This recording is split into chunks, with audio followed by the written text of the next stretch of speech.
अच्छा बेटा, आज है 5 नवंबर। आज की रिकॉर्डिंग यूट्यूब पे नहीं डालूंगा मैं। बस ऐसे ही बच्चों के साथ क्वेश्चन डिस्कशन करना है और उन क्वेश्चन को सॉल्व करके फिर आपको गूगल ड्राइव में डाल के दे दूंगा। क्वेश्चन अभी मेरा पहला ये था कि अगर मैं फोर्स और एक्सटेंशन का ग्राफ बनाऊं, इतने दिन से पढ़ा रहा हूँ, इस ग्राफ का ग्रेडियंट निकालूं तो ग्रेडियंट मुझे बताएगा स्टिफनेस, और एरिया निकालूं तो एरिया मुझे बताएगा एनर्जी। ये मैंने भी बच्चों से पूछा, बच्चे नहीं बता पाए, इसलिए मैं रिकॉर्डिंग करके दे रहा हूँ। स्ट्रेस और स्ट्रेन वाले ग्राफ का बेटा अगर मैं ग्रेडियंट निकालूं तो ग्रेडियंट होगा यंग मॉडुलस, और अगर मैं एरिया निकालूं तो एरिया होगा energy per unit volume. Energy per unit volume. तो जो क्वेश्चन अभी है बेटा उसमें यंग मॉडुलस पूछ रहे हैं। यंग मॉडुलस के लिए आंसर सी है। यंग मॉडुलस पूछ रहा है, यंग मॉडुलस का आंसर सी है। ये क्वेश्चन बेटा सीरीज पैरेलल के नाम से मैं लास्ट वीक करा चुका हूँ। ये वाला क्वेश्चन बेटा मैंने कल लास्ट क्लास में आधा करा दिया था। आज बाकी पूरा कंप्लीट करना है। अगर आप लोग कहीं लिखते हैं तो नोट कर लें। ये क्वेश्चन है, पता नहीं कौन से ईयर का। ईयर मैंने नहीं लिखा, पता नहीं क्या हो गया। अच्छा चले क्वेश्चन देखते हैं। क्वेश्चन बेटा आप लोग करेंगे ये सवाल। क्वेश्चन ये है कि एक बंदा है जो डीप वैली को क्रॉस कर रहा है, और आपको नजर आ रहा है कि सर वो दो स्ट्रिंग्स के बिटवीन में हैंग हुआ हुआ है। तो वो हैंग हुआ हुआ है बेटा, तो उसका अपना वेट इट इज 650 न्यूटन। ठीक है जनाब, ये जो बंदा हैंग हुआ हुआ है इसका वेट इज 650 न्यूटन। और अगर मैं आपसे कहूं कि ये मैंने एक्स एक्सिस बना दी, तो एक्स एक्सिस के साथ आप नोट कीजिए ये जो टेंशन है, ये टेंशन एंगल बना रही है। कितना एंगल बना रही है? तो वो एंगल अगर आप 90 में से 76 माइनस कर दें तो एंगल 14 डिग्री बन रहा है एक्स एक्सिस के साथ। ठीक है ना। अब क्वेश्चन ये है कि इन दोनों रस्सियों में जो टेंशन आ रही है, वो टेंशन का वर्टिकल कंपोनेंट, टेंशन का वर्टिकल कंपोनेंट, लास्ट क्लास में रिकॉर्डिंग स्टॉप करके मैंने ही सवाल करवाया था। टेंशन का वर्टिकल कंपोनेंट इसके वेट को बैलेंस कर रहा है। ठीक है ना। अब इतना मैंने समझा दिया, सॉल्व करके मुझे बताइए टेंशन का रिजल्ट ये आना चाहिए। खुद से करो बेटा, खुद से करें, और हो जाए आंसर आ जाए तो यस सर कह के मुझे आगे बढ़वाइएगा। मैं वेट कर रहा हूं और आपसे करवाना चाह रहा हूं।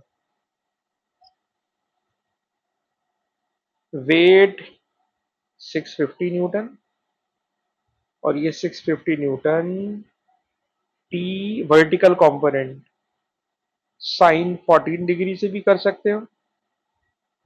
टी साइन 14 डिग्री, दो मरतबा टेंशन आ गई।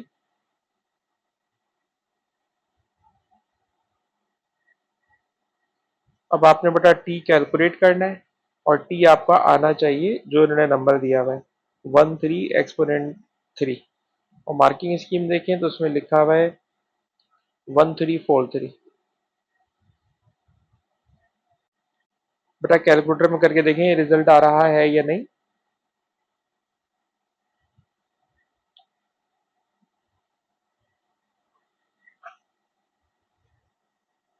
1343। खुद से कीजिए बेटा, खुद से कीजिए।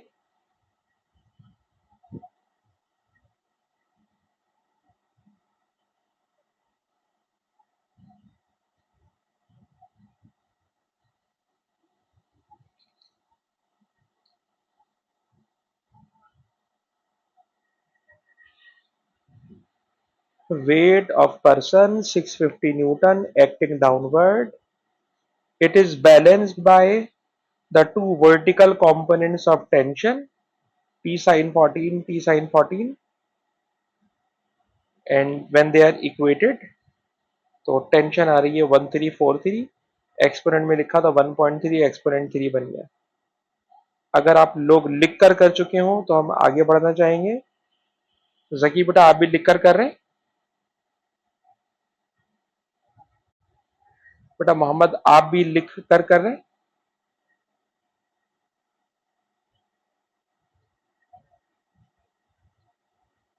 बेटा मोहम्मद आप भी लिख कर रहे हैं?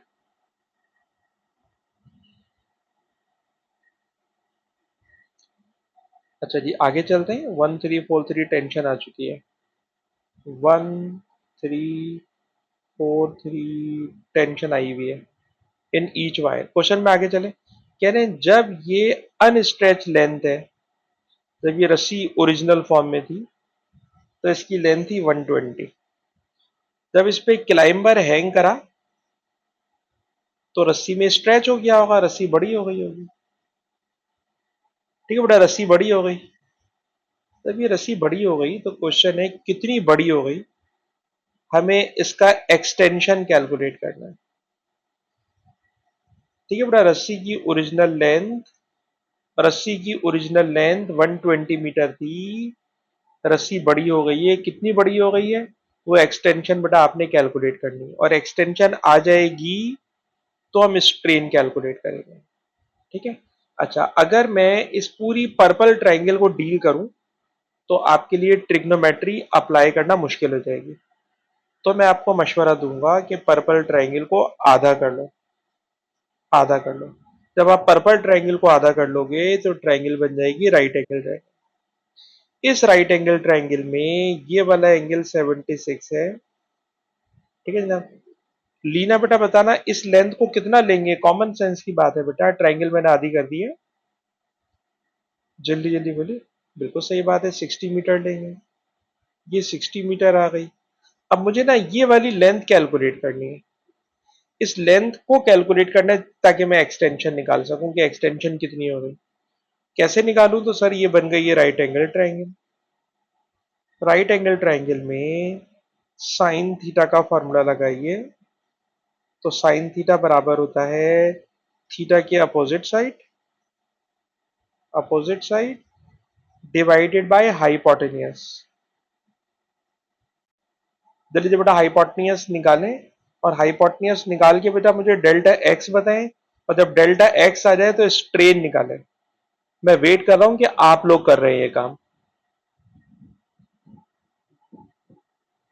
क्वेश्चन बेटा खुद से कीजिए।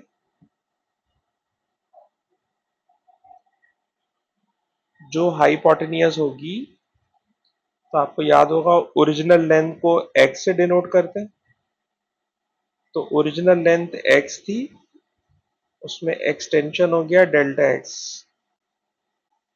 तो जो आप हाइपोटेन्यूस कैलकुलेट कर रहे हो, it will be x plus delta x. उसमें से हमें डेल्टा एक्स कैलकुलेट करके कोई बच्चा बताए कि सर मेरा डेल्टा एक्स का ये आंसर आ गया। बेटा आप लोग कीजिए, मैं इतने सारे सवाल करा चुका हूं। आज लास्ट डे है। कितना आ रहा है? 61.8। It is delta x? जी नहीं, it is not delta x. जो आपने निकाला है इट इज हाइपोटेनियस। हाइपोटेनियस 61.8 है, मैं आपकी बात मान रहा हूं बेटा Leena. It is hypotenuse but it is not delta X. सही बात है।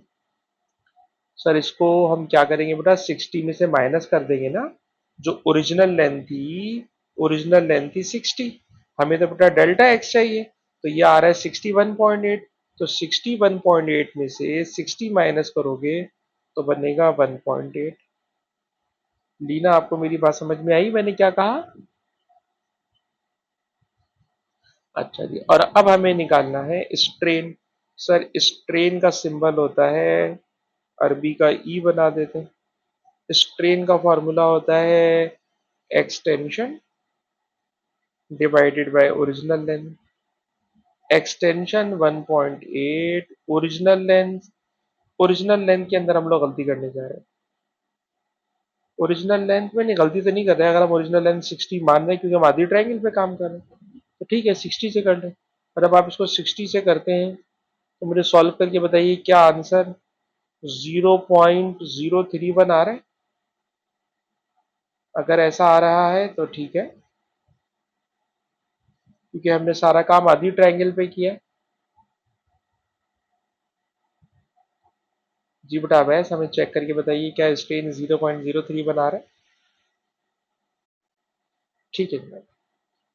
तो ये हमने आधी ट्रायंगल को लेकर टोटल लेंथ 120 मीटर थी, उसको आधी ट्रायंगल करके वो 60 मीटर ले लिया। उसी 60 मीटर की एक्सटेंशन 1.8 है, ये तो 1.8 है, ये कॉरिस्पॉन्डिंग टू 60 मीटर है। तो उसी से हमने उसको डिवाइड किया, तो ये आ गया हमारे पास स्ट्रेन। थोड़ा और आगे चलें, स्ट्रेन। हाँ बोलिए। नहीं, आधी रोप पर भी है, और स्ट्रेन तो दर हकीकत ये पर यूनिट लेंथ होता है ना बेटा, आधी लेंथ तो नहीं होता ना। पर यूनिट लेंथ समझते हो, ईच पर यूनिट लेंथ पर स्ट्रेन इतना होगा।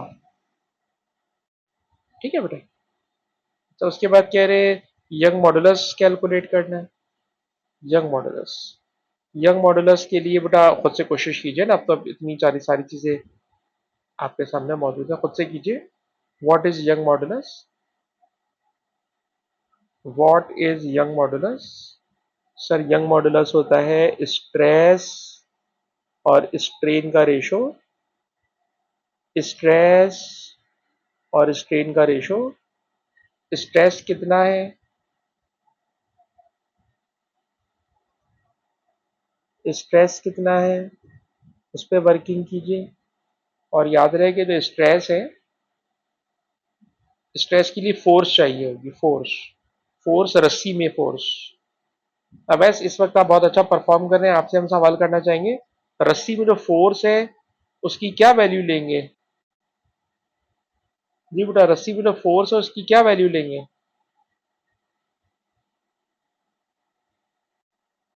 हाँ, मैंने इसीलिए सर्कल बनाया था आपको बहकाने के लिए, आप मेरी बहकाई में आ गए। हाँ गलत है।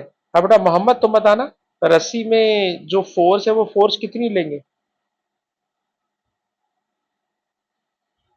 क्वेश्चन के सबसे पहले पार्ट में हम लोगों ने कैलकुलेट की थी टेंशन। बेटा अवैस आपको समझाना चाह रहा हूँ, क्वेश्चन के सबसे पहले पार्ट में हम लोगों ने क्या कैलकुलेट की थी? टेंशन।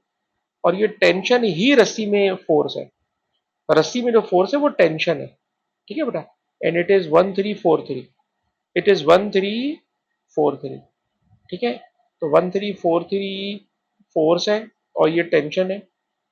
तो देखिए हम इसको किस तरह से सॉल्व करेंगे। अच्छा जी, क्लास का टाइम हमारा फिक्स है, उसके बावजूद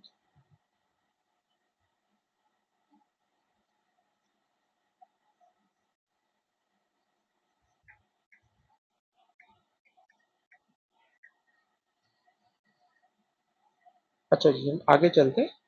बात ये हो रही थी कि हमें कैलकुलेट करना है यंग मॉडुलस।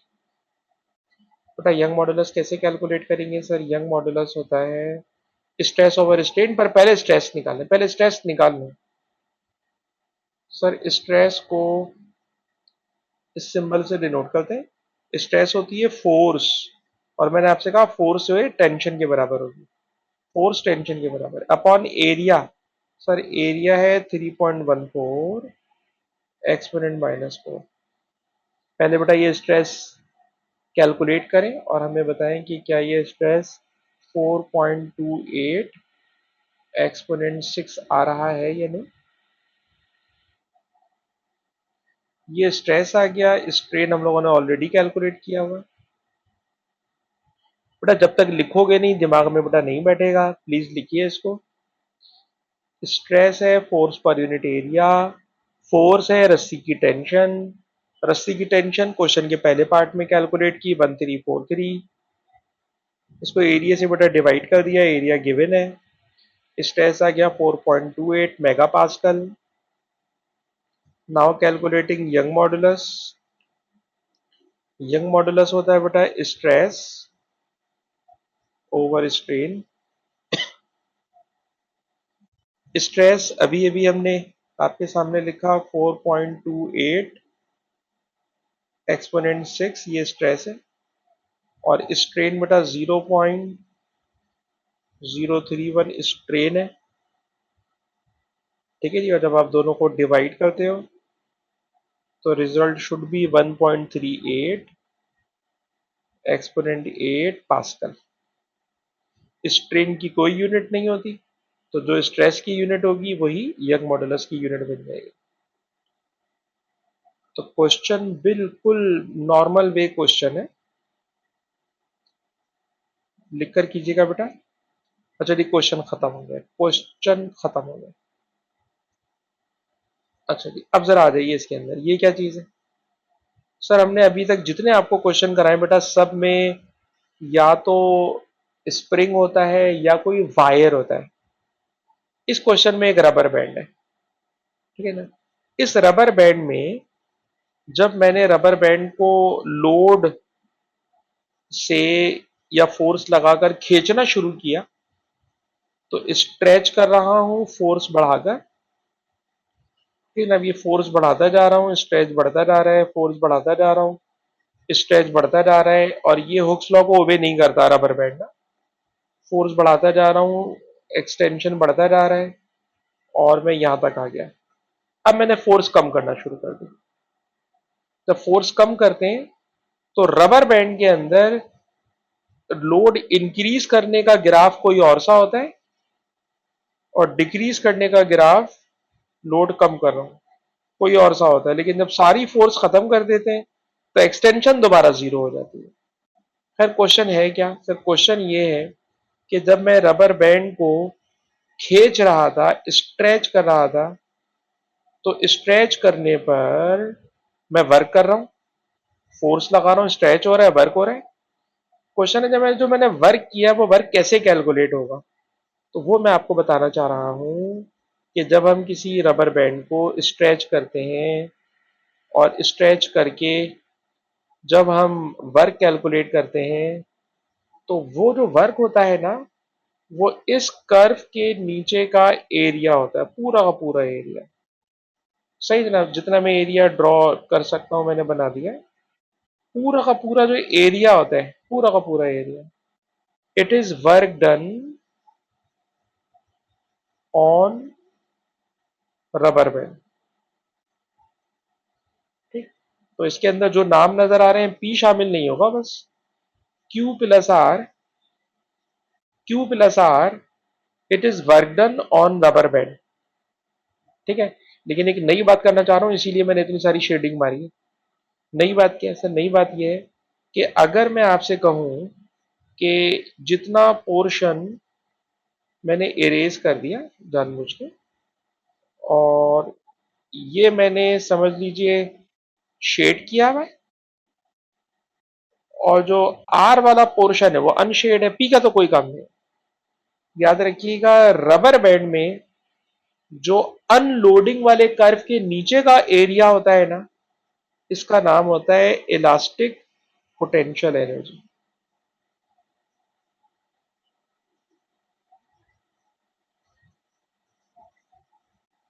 रबर बैंड की इलास्टिक पोटेंशियल एनर्जी होती है अनलोडिंग कर्व के नीचे वाला area, it is elastic potential energy. ठीक, और सर जिसको आपने स्पेशली शेड करके छोड़ा है, ये क्या है? भाई ये वो एनर्जी है जो रबर बैंड में जाया हो जाती है और रबर बैंड को गर्म कर देती है। रबर बैंड में तो खैर गर्म करना समझ में नहीं आएगा, लेकिन गाड़ी का जो टायर होता है वो भी रबर का बना हुआ होता है। तो जब गाड़ी चलती है तो वो भी, जब टायर जमीन से टच होता है तो वो दबता है, जमीन से हटता है तो वो फैलता है। तो दबने फैलने में वो टायर गर्म हो जाता है, टायर गर्म हो जाता है। सर मैं लंबी कर रहा हूँ, काम की बात ये है बेटा कि P, Q plus R, P का कोई काम नहीं है। Q plus R, it is total work done on rubber band, जो क्वेश्चन में कह रहे हैं। जो क्वेश्चन में कह रहे हैं कितना वर्क करा रबर बैंड पे, तो रबर बैंड पे जो हमने वर्क करा है सर, वो वर्क है क्यू प्लस आर। लेकिन अगर मैं ऐसे ही पूछूं तो इलास्टिक पोटेंशियल एनर्जी आर वाली है, और जो एनर्जी जाया हो गई, इट इज थर्मल एनर्जी। और सम टाइम हम अपने स्टूडेंट्स को चेक भी करना चाहते हैं कि आप सो रहे हैं या जाग रहे हैं। तो बात समझाने के बाद हमें पूछना भी चाहिए कि क्या मैंने बोला है।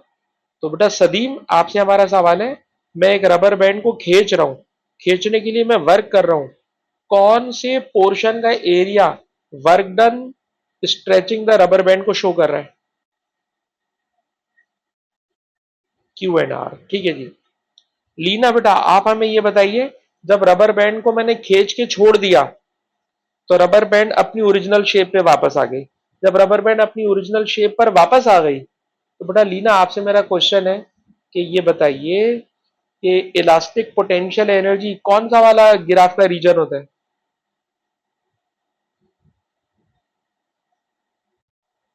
क्यू, बिल्कुल गलत बेटा, बिल्कुल उल्टा उल्टा आंसर करेंगे आप अभी अभी, यानी कि जो बात अभी अभी समझाई है वो भी बेटा आपके दिमाग में नहीं रुक रही ना। It is elastic potential energy, reason R. ठीक है। और बेटा जो क्यू है, ये क्यू होती है थर्मल एनर्जी, जो बेटा रबर बैंड को गर्म कर देती है। ठीक है। और मेरे ख्याल में जब मेरी क्लास खत्म होती है लीना, उसके बाद आप इस सारे काम को लिखती हो, जो मैंने पीडीएफ भेजना बेटा उसको लिखती है, इसके अंदर जो जो बातें काम की टेक्निकल बातें होती है बेटा लीना। हाँ बेटा जरूर लिखा करें ताकि दिमाग में बैठे ना बेटा। अरे चले अब हम आगे चलते हैं। ये बेटा सीरीज पैरेलल है जो मैं लास्ट क्लास में करा चुका हूँ। सीरीज पैरेलल मैंने लास्ट क्लास में बहुत अच्छे तरीके से आपको कराया है। अब आ जाइए जनाब, एक और नया सवाल है। It is October 2022। क्वेश्चन क्या है सर? क्वेश्चन ये है कि एक स्टूडेंट है और आप जितने स्टूडेंट बैठे हैं उनमें से सिर्फ उमर जो है रेगुलर स्टूडेंट है, इसलिए हम उमर की बात करना चाह रहे हैं। उमर एक स्टूडेंट है जो कॉलेज की लैब में गया हुआ है और टीचर ने बोला है उमर आज आपने यंग मॉडुलस कैलकुलेट करना है एक मटेरियल का, और मटेरियल का नाम बड़ा अजीब सा है, कॉन्स्टेंटेन, ये मटेरियल का नाम है। अच्छा, उमर को जो उन्होंने वायर दिया है उसका एरिया हम आपको बता रहे हैं, और जब वायर ओरिजिनल लेंथ में था तो उसकी लेंथ हम आपको बता रहे हैं। फिर टीचर ने कहा है कि आपने यंग मॉडुलस कैलकुलेट करने के लिए इसके ऊपर मास हैंग करना है, तो जो मास आप हैंग करोगे उसका वेट 150 न्यूटन तक है, यानी 10 न्यूटन, 20 न्यूटन, 30 न्यूटन, 150 तक आप जा सकते हैं। फिर आपको स्कूल के टीचर ने बताया कि भाई इसका ब्रेकिंग स्ट्रेस, इतना स्ट्रेस डालोगे ना तो ये टूट जाएगा। ये टीचर ने बता दिया 420 तक गए तो टूट जाएगा। अच्छा, उमर को उन्होंने ये लोड दे दिए, पूछ रहे हैं इतना लोड डालने पर, इतना लोड डालने पे तार टूटेगा या तार संभाल लेगा? तार टूटेगा या तार संभाल लेगा? तो कॉमन सेंस की बात है कि सर हमें उन्होंने ब्रेकिंग स्ट्रेस दिया हुआ है, तो हम इन सारी नॉलेज को यूज करके स्ट्रेस कैलकुलेट करेंगे। अगर स्ट्रेस 420 से कम आ गया तो तार नहीं टूटेगा, और हमारा कैलकुलेटेड स्ट्रेस 150 न्यूटन डालने पर ये 420 क्रॉस कर गया तो तार टूट जाएगा। तो क्वेश्चन बहुत सिंपल है, मैं नहीं करना चाहता, आप बच्चों से कराना चाहता हूं।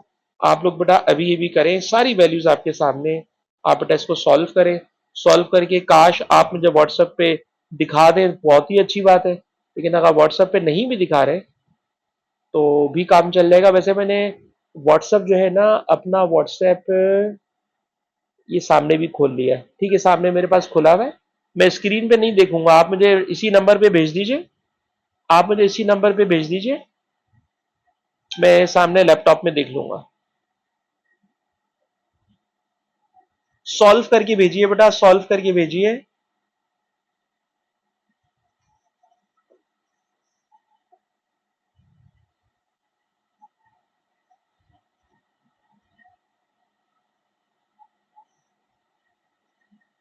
You have to calculate stress. अगर स्ट्रेस 420 से कम आया तो तार नहीं टूटेगा, 420 से ज्यादा आ गया तो तार टूट जाएगा। You have to calculate stress. सारी वैल्यूज आपके सामने, सॉल्व करके मुझे व्हाट्सएप कीजिए, मैंने सामने व्हाट्सएप खोला हुआ है।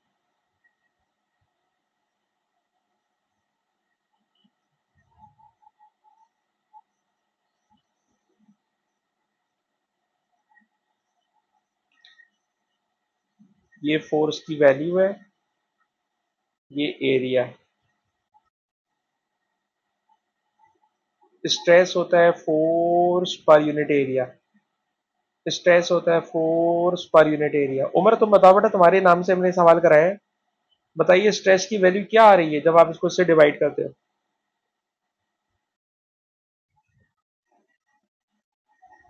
चले,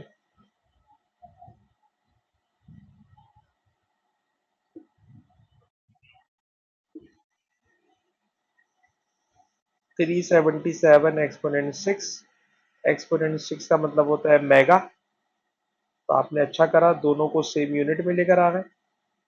जब सेम यूनिट में लेकर आ गए तो उमर कंक्लूजन दीजिए मुझे कि तार टूट जाएगा या सपोर्ट कर जाएगा? तार नहीं टूटेगा। ठीक है जी, wire can support 150 newton load, नहीं टूटेगा जी, नॉट ब्रेक। अच्छा जी, उसके बाद हमें एक ग्राफ दिया हुआ है, इस ग्राफ से के कैलकुलेट करना है, के कैलकुलेट करना है। तो बेटा मुझे पता है आपको कैलकुलेट करना आता है, तो जरा जल्दी से बेटा इसको कैलकुलेट करके बताइए। You are given a graph force versus extension, आपको ग्राफ दिया हुआ है, लाइन ऑफ बेस्ट फिट दी हुई है। इस लाइन ऑफ बेस्ट फिट पर दो पॉइंट लेने की भी जरूरत नहीं है क्योंकि ग्राफ ऑलरेडी ओरिजिन में से पास कर रहा है। कोई सा भी एक पॉइंट उठाएं जो आपको रीड करने में बड़ा आसान सा लग रहा हो। मेरे ख्याल में सबसे अच्छा पॉइंट ये 2 नंबर वाला होगा जिसमें एक्सटेंशन 2 मिलीमीटर है। फोर्स की वैल्यू आप लोग खुद से रीड कीजिए, फोर्स की वैल्यू खुद से रीड कीजिए। तो ये फोर्स यहां से आएगी, ये 2 है। और चेक करके बताइए स्टिफनेस,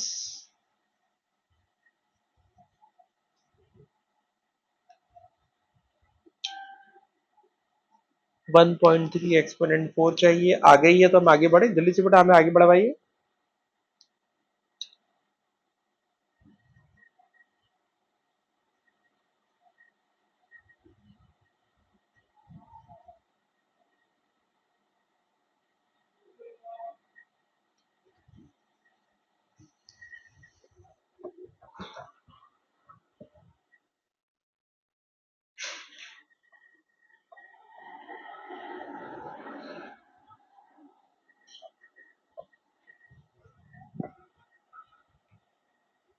जी बेटा आगे आगे चले क्योंकि इतनी कोई मुश्किल बात नहीं है। वो मैंने आया हूँ कि नया वो बल्ब लगवा दिया नया, और वो गाड़ी पर करा दी थोड़ी सी मैंने। अभी मैं जा रहा हूँ सलीम किस गाड़ी पे, अंदर की बात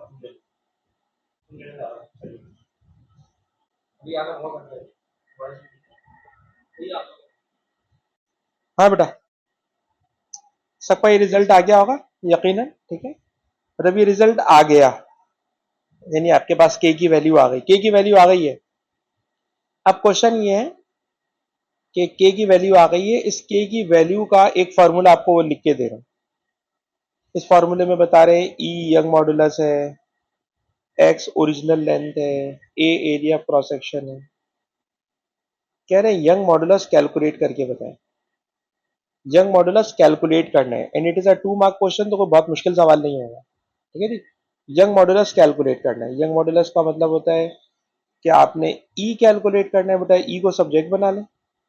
जब आप ई को सब्जेक्ट बनाते हो, मैं इसको ऊपर काम कर रहा हूँ, ई को सब्जेक्ट बनाते हो तो हो जाएगा के एक्स डिवाइडेड बाय ए। ठीक है बेटा, ई निकालना है आपको। जहां लिखा हुआ है के की वैल्यू, बेटा के की वैल्यू अभी भी हमने निकाली है 1.3 exponent 4। A area, area of cross section sir यकीनन उसने कहीं ऊपर दिया हुआ होगा। एरिया ऑफ क्रॉस सेक्शन ये रहा, कहाँ है जी area of cross section, 3.97 exponent -7, 3.97 exponent -7। ये सॉरी एरिया था, आपने सर ऊपर लिख दिया एरिया, ये आ गया। अच्छा अनस्ट्रेच लेंथ कितनी थी सर? अनस्ट्रेच लेंथ है, original length it is 4 metre, ये 4 मीटर आ गया। ईमानदारी की बात है यार, सारी वैल्यूज दी हुई हैं, सीधा सीधा पुट करें आंसर आ जाएगा। सारी वैल्यूज दी हुई हैं, सीधा सीधा आप पुट करेंगे आंसर आ जाएगा। मैं आंसर मार्किंग स्कीम में देख लेता हूँ, आंसर लिखा हुआ है जी 1.3 एक्सपोनेंट 11। चेक करें यही आ रहा है,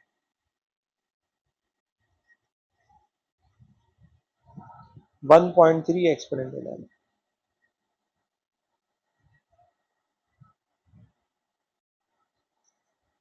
अच्छा जी, उसके बाद ये क्वेश्चन हो गया कंप्लीट। इस पर आ जाए क्वेश्चन नंबर 5। क्वेश्चन नंबर 5 जून 2021। और अब मैं वेट कर रहा हूँ कि क्वेश्चन बेटा खुद से पढ़ें और मुझे आंसर करें क्योंकि आज हमारी आखिरी क्लास है इस टॉपिक की। इस टॉपिक का आज आखिरी दिन है।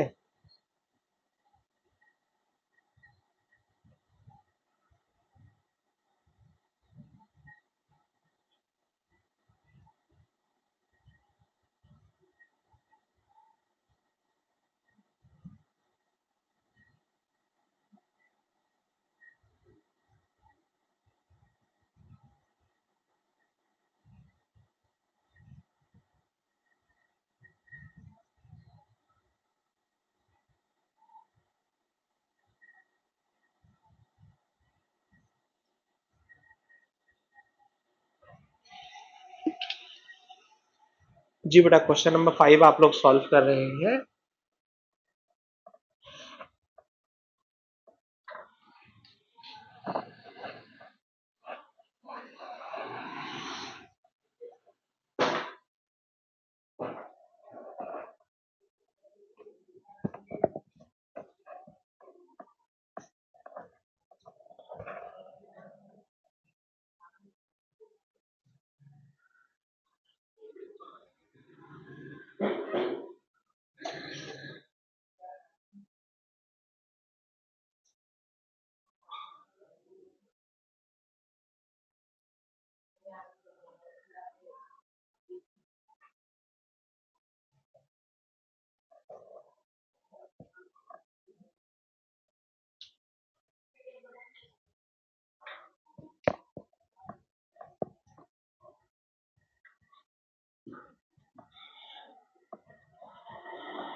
जी बेटा, मैं वेट कर रहा हूँ आपके आंसर का।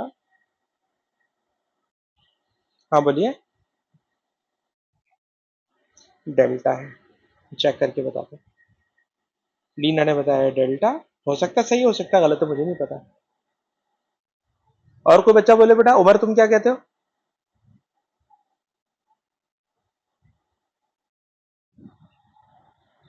अबे तो ये तो कंप्रेशन कर रहे हैं ना, कंप्रेस करा रहे हैं ना बेटा। वायर को क्वेश्चन में ऊपर पड़े जो फोर्स लग रही है वो फोर्स कैसी है? कंप्रेसिव फोर्स है।